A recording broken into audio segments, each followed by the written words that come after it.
G'day, welcome back to this series of interviews with our succession planning specialists. Often in our industry it's spoken about the soft skills that are required in order to see a smooth succession plan be achieved. However, although I don't disagree with that, technical skills are also required and are equally as important. Capital gains tax and stamp duty are important considerations with any succession plan.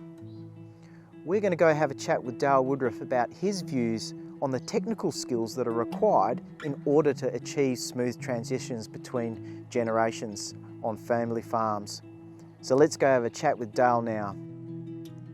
Dale Woodruff, thank you for joining us in these series of interviews with our succession planning specialists. Pleasure to be here, John. It's good. Dale, I've worked with you for a long time now, and I suppose one thing I've admired about your succession planning approach is your ability to take complex problems and break them down, especially the technical problems. And we're going to be talking about that today. So first, to sort of set the landscape for the WA growers there, the broadacre growers, they've traditionally had a landscape where the structures have been simple, and that's evolved over time to something more complex. How have we got here? Good question. Well, I mean, you look back at the 50s and things were quite simple, John. It was just partnerships and sole traders and land owned in your own name. It was all very straightforward. Good old days. They were the good old days, way before our time, but we do hear about them still. And then what complicated things initially was in the 60s, the death duties or death taxes were introduced. Okay. And what that meant was, upon death and the transfer of assets, there was a really significant tax burden being imposed on businesses, particularly farmers with high land values. So naturally they looked for alternatives to that. So that's where we first saw the companies sort of come out, the proprietary limited companies. Okay. Listeners might know of, the A class, B class shareholdings in land-owning companies. They were the big thing in the 60s. Governing shareholders. Governing shareholders, exactly. And that was primarily there to avoid death taxes. Okay.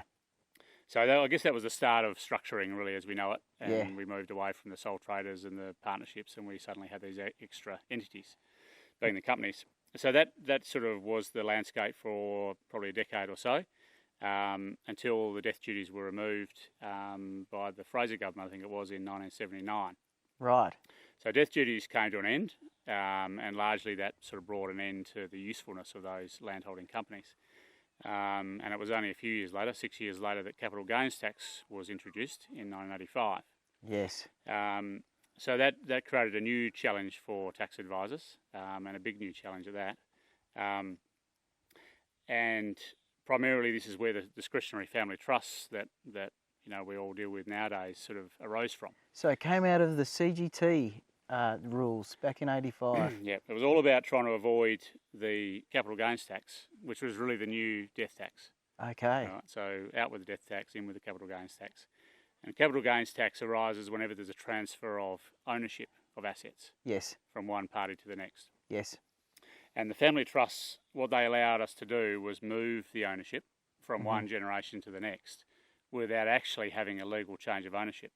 Right. Now, what would happen is that the controller of the trust would change, but the trust itself would continue on as the entity. Okay.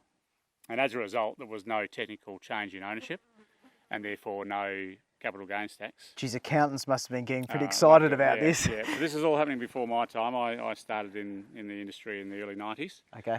By that stage, trusts were the thing. There was just about every client had a trust in there in some shape or form. Yep. And not only did they help with capital gains tax, but they also helped with transfer duty, which is a state tax. Of course, capital gains tax being a federal tax, stamp duty being a state tax. But the same principles, whenever there's a change of ownership, the state government wants to put their hand out and take their 5% cut.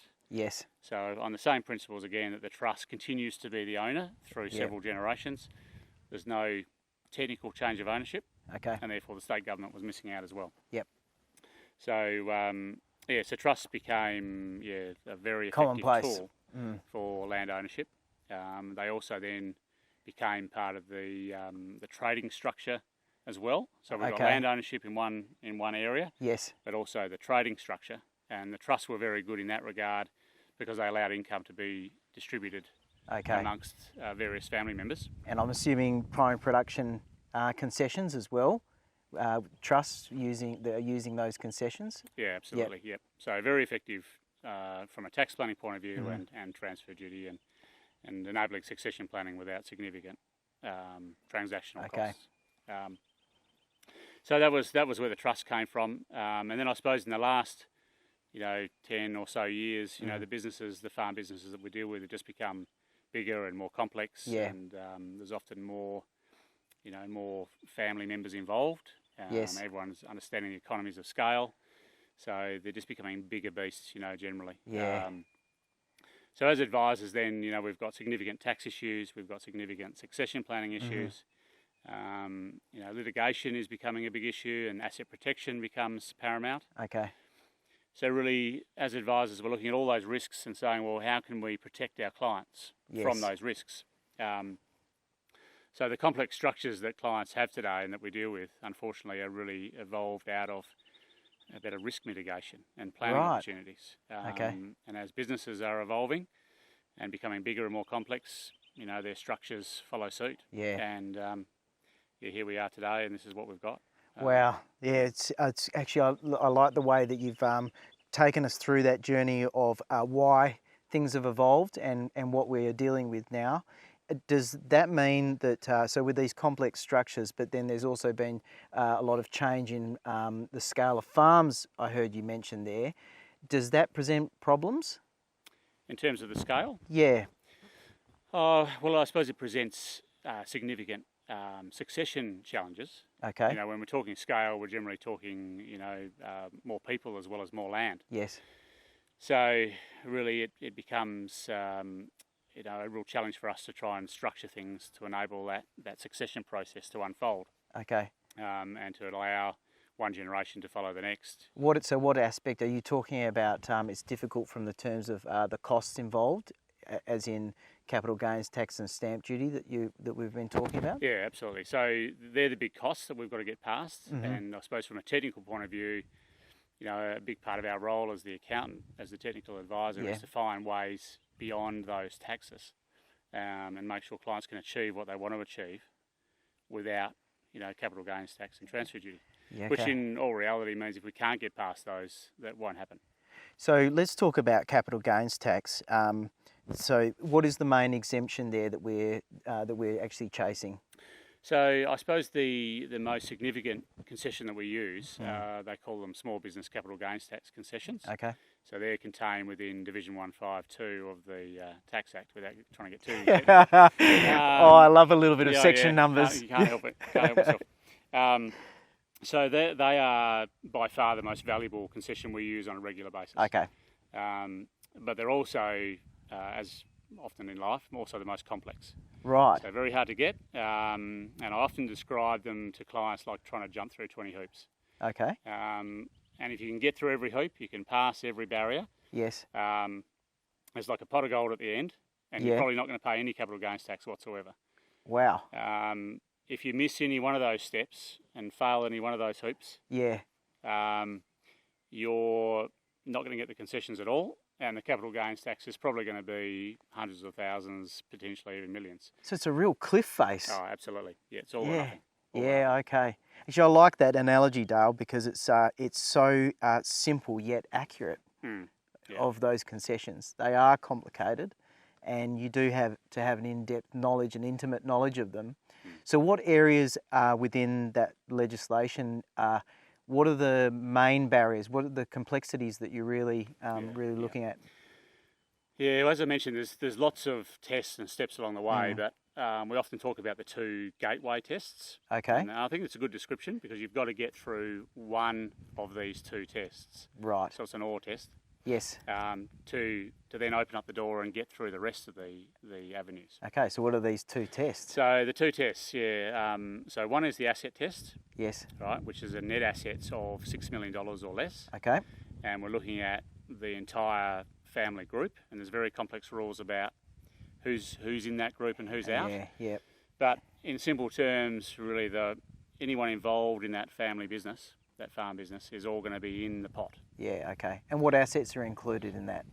It's probably the answer to that is probably more easily saying what's not included. Okay. So basically everything's in other than your house. Yes. So your private house that you live in. Yes. Your super fund assets. Okay. So any superannuation. Yep. And any other assets that are private use assets. Okay. For example, a holiday house down south or something like that. It's never been rented. That's never generated an income. Yep. That's also an excluded asset. Yep.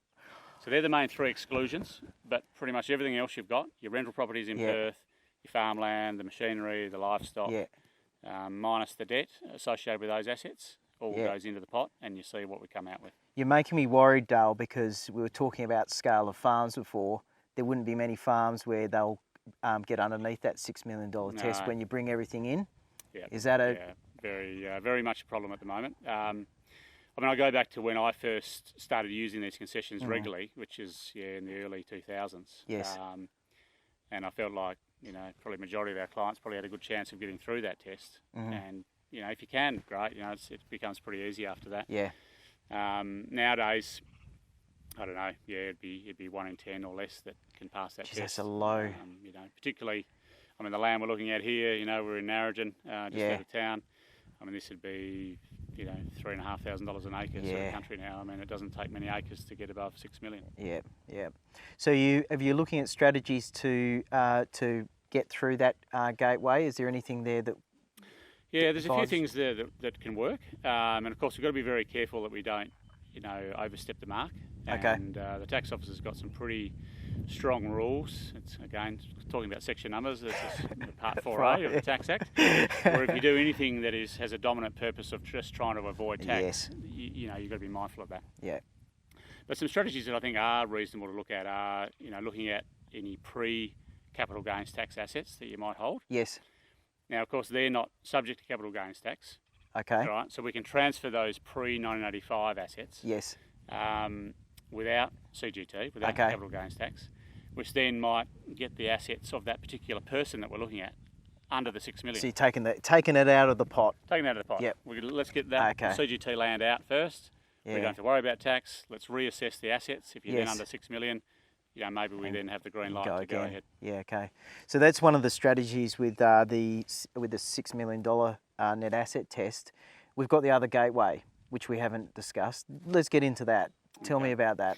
So the key gateway test is the turnover test. Yes. Right. So we're talking about gross business income. Nothing to do with expenses, nothing to do with profit. Okay. It's just that top line income. What is the total revenue from crop sales, from sheep sales, from cattle sales? What's that turnover figure? Yes. So that's 2 million. That's the magic number. $2 million. It's another low benchmark. Used to be high. So again, back when I first started dealing with these concessions, I think majority of our clients would pass that test. Yeah. Probably pass both of them, the 6 million and the $2 million turnover. Yeah. Walk in the park. Yeah. And nowadays, it's unusual to see someone pass it without having to do some work around that. Yes. It's a real challenge. Both those tests are becoming very problematic. Yeah, okay.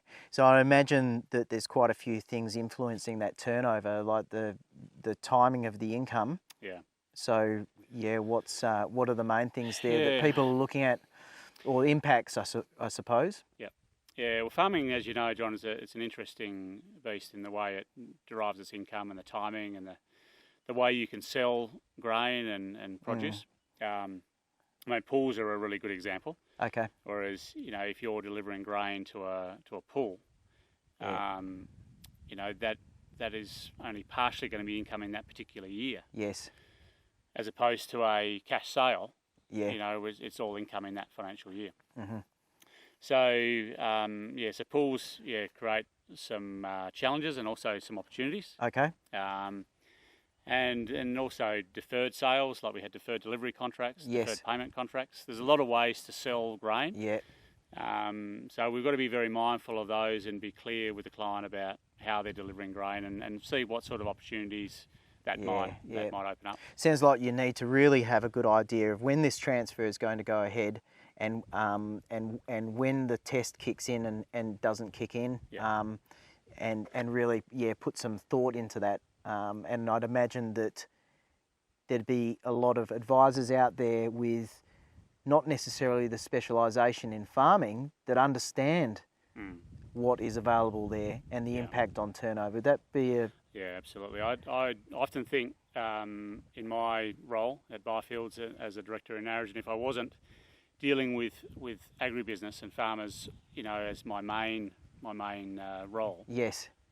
Goodness knows how you do it, because really, unless you are fully immersed into this and are dealing with it on a daily basis, you know, you just wouldn't be able to keep up.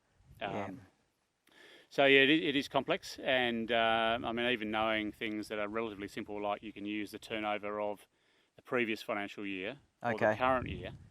So we're talking about this $2 million turnover test. If your turnover was less than $2 million in the previous financial year, it still opens the doorway for the next financial year. Yeah. And something as simple as that, you know, I talk to a lot of advisors, you know, around the state, and, you know, what we consider to be relatively straightforward is not always straightforward. Yes. And something as simple as that can mean the difference between jumping through the 20 hoops or not. Yeah, and the difference between either zero tax to pay or a lot. Yeah, or the cliff face, as you've described it, is exactly what we're dealing with. Yeah, wow.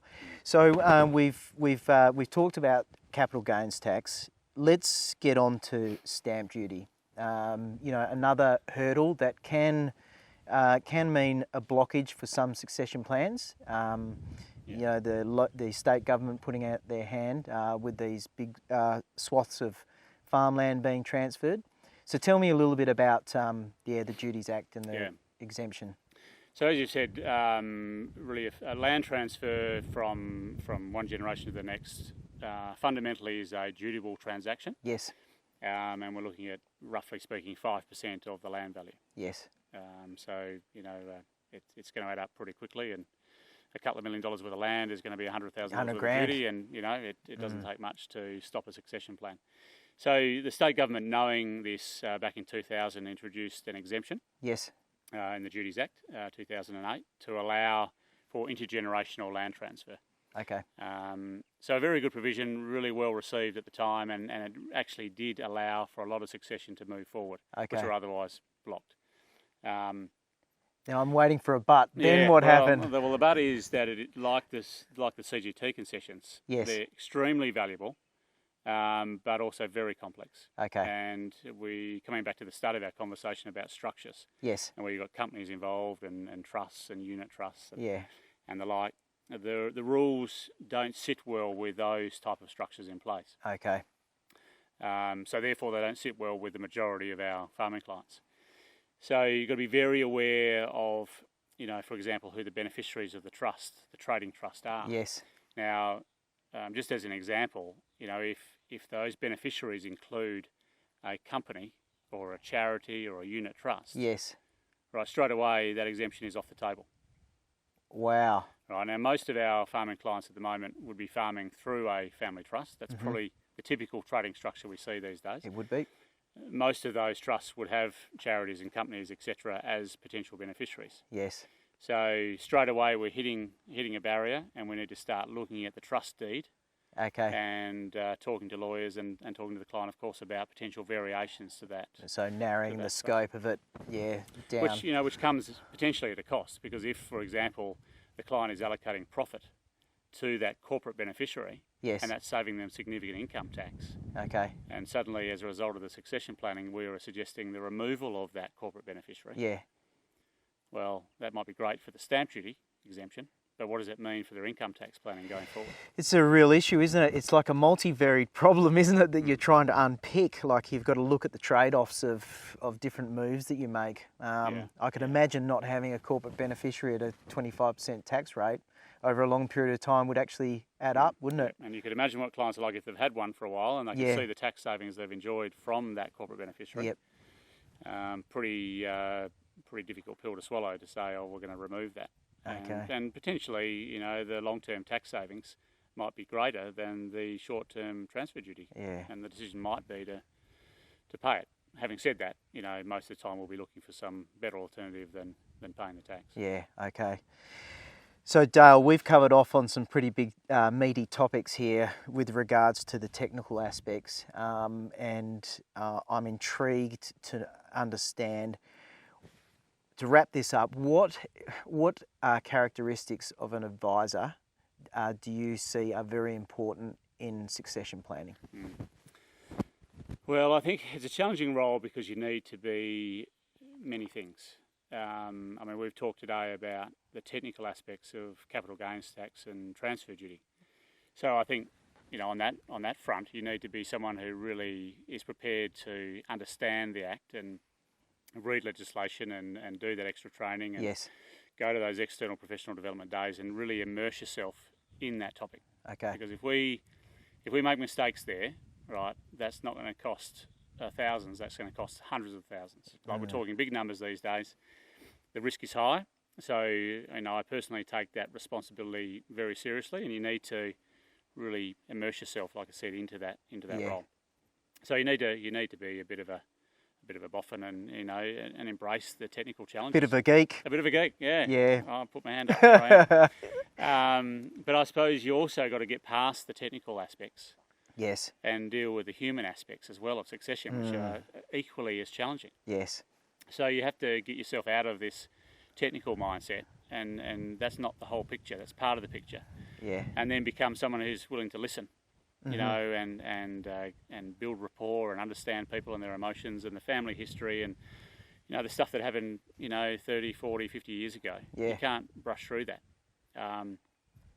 So I guess to answer your question, John, I think, you know, we have to become well-rounded advisors, you know, that can move from technical to emotional and family issues, and try and pull it all together. Yeah. And also be the driver of it. Like, you know, someone has to put their hand up and say, we're going to drive this succession forward. Yes. And, you know, if someone's not holding that baton, all right, it's not going to happen. Yeah. So, you know, we've got to be the person that looks at the action plan every week and says, right, what are we up to? Keeping people accountable. Who's doing the next step? Yeah. If that's me, I've got to do it. If that's someone else, I've got to For ring sure. them. So you also got to be pretty dogmatic too, and pretty focused, and like a dog with a bone. Really, just you know, keep moving forward on it until it's done. Yeah, you've got many hats on, haven't you? Really, and I suppose probably the benefit of our practice as well is that you've got another 11 directors. There's managers, associates, all with technical skills and people skills as well that we can bounce things off. And I know you and I have over time, and that makes for some very good outcomes for clients. Really. Oh, absolutely. The conversations we have between the directors and the senior people at Byfields when you're bouncing ideas around and brainstorming, I mean, that's probably one of the most enjoyable parts of the job, and the value that comes out of those conversations for the client, I mean, it's huge. I couldn't put a figure on it. Well, this has been a very enjoyable discussion, Dale. I've really enjoyed it. So thank you very much for joining us on this, and really appreciate it. No, it's been a pleasure. Thanks, John. Cheers.